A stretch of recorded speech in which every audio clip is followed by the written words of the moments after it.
I'm going to start framing today. I'm going to start framing on that inside door wall where I'm going to have a double door entrance. The window wall I'm still thinking about. I have to really think about how I'm going to frame that so I can have a sliding window that I need to build. And I'll put that sliding window on the inside so I can access the crank window. But when I want to record and I want things to be quiet, I can close a third window, as it were, or a third piece of glass.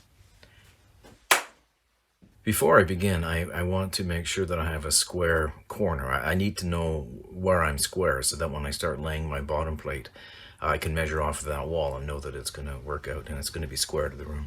So the 3-4-5 rule is a very simple rule. It's if you measure out from a corner to a point 3 feet from that corner, you measure in the other direction 4 feet. Well, between those two marks that you've made at 3 feet and 4 feet, that should measure 5 feet. If you measure that and that distance comes up to 5 feet, then you know you're square. And that's exactly what I've got here. If it comes out to, 5'1", you're not square.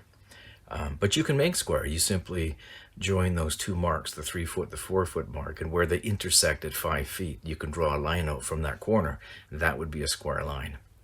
In this case, my walls are square. My inside framing is square, so that's good to know. And that's where I'll start. So progress, it feels good. I've actually got some framing done. I perhaps did it in a little bit of an unorthodox style. I almost made a mistake in running underneath these walls here over my shoulder. You can see the slope. It's not 16, 32, and 48 because you'll wind up like this. There's some sort of rule in carpentry. I don't know what it is. It's a bit of a mystery to me, but I'm sure the carpenters will know the rule and how to actually calculate that so that you have your plumb is this way. So 16, 32, 48, 16 on center on the bottom. But when you're running on a slope, it's not a lateral or it's not a linear measurement. So basically I just cut longer than I needed to.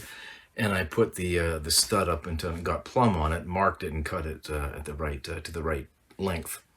So if there's any carpenters out there, by the way, you might well be laughing at me, and that's quite all right.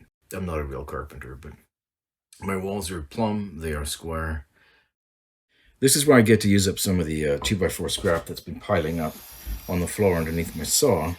It's just going to be backing material on the back side of the vertical stud going into the corner so that when I put drywall onto the back wall, I have something to nail it to, or screw it to in this case.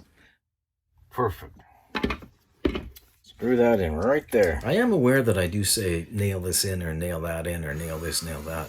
I'm not actually nailing it. I'm actually using 3-inch construction screws, and I'm tying all of these walls into the house with screws. The reason for that is twofold. It means that if I make a mistake along the way, I can remedy that by simply backing out the screw and correcting the mistake. Down the road, if another owner of this house after I'm gone wants to take out these walls, they can. It's a little easier.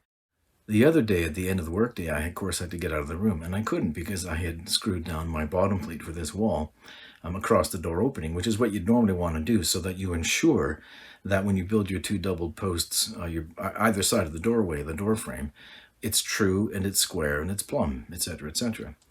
Then you would do that. Then you would cut out the sill portion and not trip over it every time you enter the room.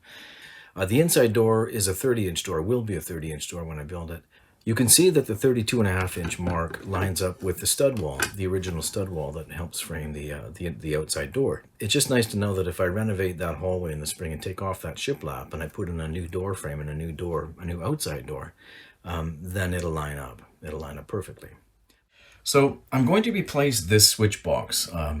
This is basically a very basic device box, which is was surface mounted to the wall with a metal plate on it while I was renovating. But now that I'm going to finish, I'm going to replace it with the same kind of box that I've been using all along, which is this plastic device box. This particular box is meant for an outside wall because it has the built-in vapor barrier sponge. Basically, that's what that's meant for. And you can see how in the rear of these boxes, when you insert a cable, it kind of seals around the cable. So it really keeps moisture out. It's meant for an outside wall, but this is on hand and it's available to me. So I'm just going to use this. And registering this against the stud for 1/2 inch or 5 feet drywall, in this case 1/2 inch, is dead simple. Bang, I can't go wrong. When in fact, I could go plenty wrong with the other box. So I've turned off the power. I'm going to remove the morettes and I'm going to run the wires into this box, install it, then I can finish my insulation and then I can drywall. Hey, here's a fun fact.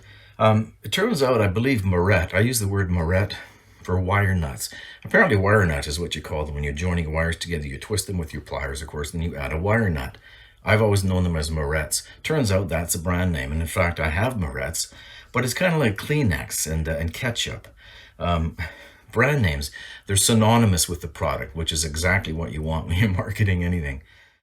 But there's this.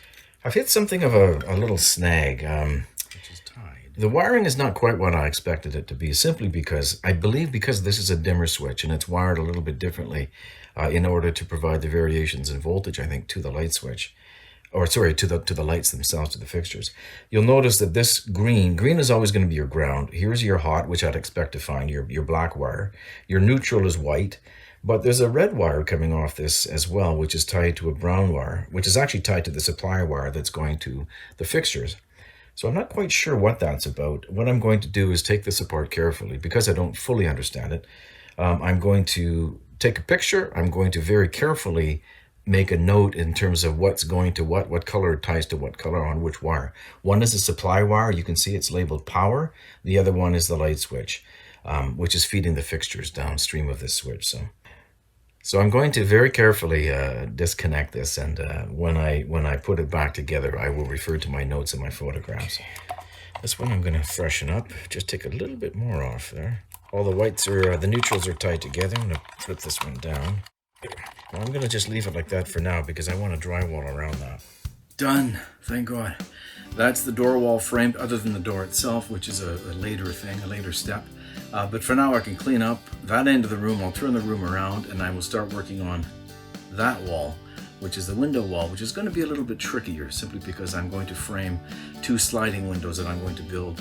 But for the time being, I can now open my door and get out of this room and go have lunch, which is good.